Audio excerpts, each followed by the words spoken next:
नीरू का बेटा फौज में बड़ी पोस्ट पर था। वो हमेशा तैनाती में बाहर रहता। घर में अकेली नीरू बोरियत महसूस करती थी। नीरू की सहेलियों ने उसे सलाह दी कि वो अपने बेटे की शादी करवा दे। बहू के आ जाने से सब ठीक हो जाएगा। बेटा अपार, तू तो फौज में रहता है, मुझे घर में अकेलापन काटने को दौड़ता है। तू एक काम कर बेटा, शादी कर ले, फिर बहू के साथ मैं घर में आराम से रहूंगी। क्या माँ, मैं जब तक मेजर नहीं बन जाता शादी नहीं करूंगा। तुम कहीं घूमने जाया करो, लेकिन शादी की बात मत करो। इतना कहकर अपार वहाँ से चला जाता है, लेकिन जाते वक्त उसे माँ की भी चिंता रहती है। एक दिन दरवाजे की घंटी बजती है। नीरू दरवाजा खोलती है तो सामने एक सुंदर सी लड़की साड़ी पहनकर सर पर पल्लू रखकर खड़ी होती है। कौन हो तुम बेटा, और तुम्हें किसने भेजा है? मेरा नाम कंचन है और मैं आपके बेटे अपार की बीवी और आपकी बहू हूँ। तभी घर का फोन बजता है। नीरू फोन उठाती है तो अपार का फोन होता है। माँ, कंचन आ गई। वो आपकी बहू है माँ, और मैंने उससे शादी कर ली है। आप अकेली रहती है तो मैंने आपके लिए शादी कर ली माँ। अच्छा बेटा, बहू तो आ गई, बहुत सुंदर है। अब ना मैं आराम से घर में खुश रहूंगी।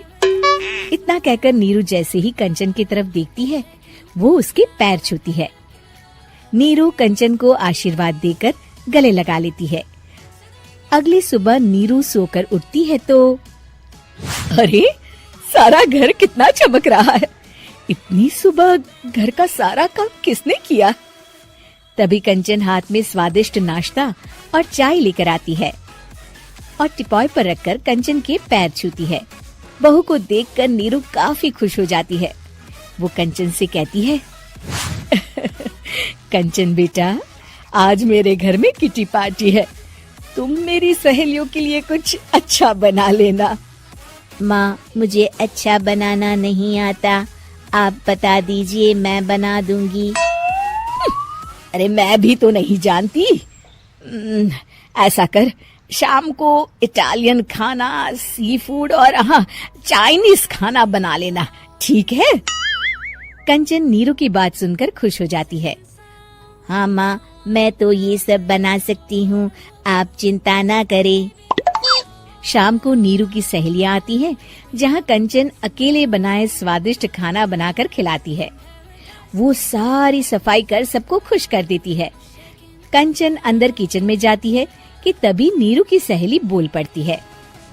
अरे नीरू, तेरी बहू तो बड़ी परफेक्ट है, तेरी हर बात मानती है और सारा काम भी अकेले करती है, तुझे शिकायत का मौका भी नहीं देती। लेकिन क्या फायदा, बेचारी नीरू का जीवन तो बहू के आने के बाद भी बोरिंग का बोरिंग ही रहा। क्यों, ऐसा क्यों बोल रही है? अब तो मेरे साथ मेरी बहू भी रहती है। हाँ, रहती तो है, लेकिन मैं ऐसी लड़कियों को बहुत अच्छे से जानती हूँ। ये सारे काम इसलिए करती है कि तुझे लड़ाई करने का कोई मौका ना मिले और तू फ्रस्ट्रेट हो जाए, समझी? नीरू भोली सूरत बनाकर कहती है, नहीं, मैं नहीं समझी। अरे, घर में सास बहू की लड़ाई ना हो तो घर भी भला घर लगता है क्या? मेरे घर में ही ले ले, सुबह से बहू के साथ लड़ाई में इतनी चहल पहल रहती है कि मन हमारा भी लगा रहता है और पड़ोसियों का भी। नीरू मन में सोचती है, बात तो सही है, अगर ये मेरी शिकायत के बिना ही हर काम कर देगी तो मैं क्या करूंगी? रात को नीरू सोने के लिए कमरे में जाती है, जहाँ कंचन उसके पैर दबाने लगती है। नीरू को अच्छा तो लगता है, लेकिन वो किसी भी तरह से उससे लड़ाई करना चाहती है। बहू, दर्द पैर में नहीं सर पर है और तू मेरे पैर दबा रही है। मैं सर दबा देती हूँ माँ जी। ये कहकर वो उसका सर दबाने लगती है। तू एक काम कर, मेरे लिए बादाम वाला दूध ले आ, जा। कंचन जाकर सास के लिए दूध ले आती है। अब नीरू उसे जो कहती कंचन झट से कर देती। बहू, जरा छत से जाले निकाल दे। जी माँ जी।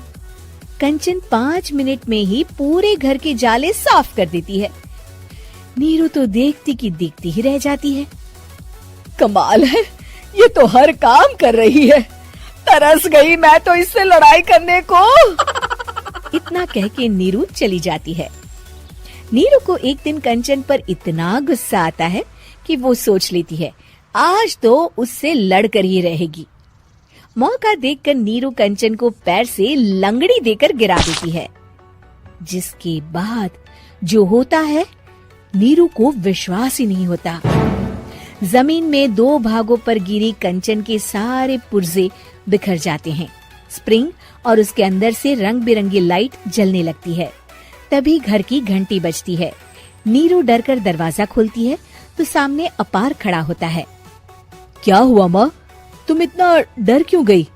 कंचन ने कुछ किया क्या? कुछ कहा क्या उसने? मैं अभी बताता हूँ। तभी अपार की नजर कंचन पर पड़ती है। अरे माँ, तूने ये क्या किया? कंचन को तोड़ दिया। तुम्हारी खुशी के लिए मैंने रॉबर्ट को तुम्हारी बहू बनाकर भेजा था, जिससे तुम्हारी हर इच्छा पूरी हो और तुम खुश रहो। माँ, ये तो इंसान थी भी नहीं, इससे तो गलती हो ही नहीं सकती थी। फिर आपने इसे क्यों तोड़ा? क्या गलती थी इसकी माँ? बेटा, इसकी सबसे बड़ी गलती ये थी कि ये इंसानों की तरह सास से लड़ाई नहीं करती थी। अपार माँ की बात सुनकर हैरान रह जाता है।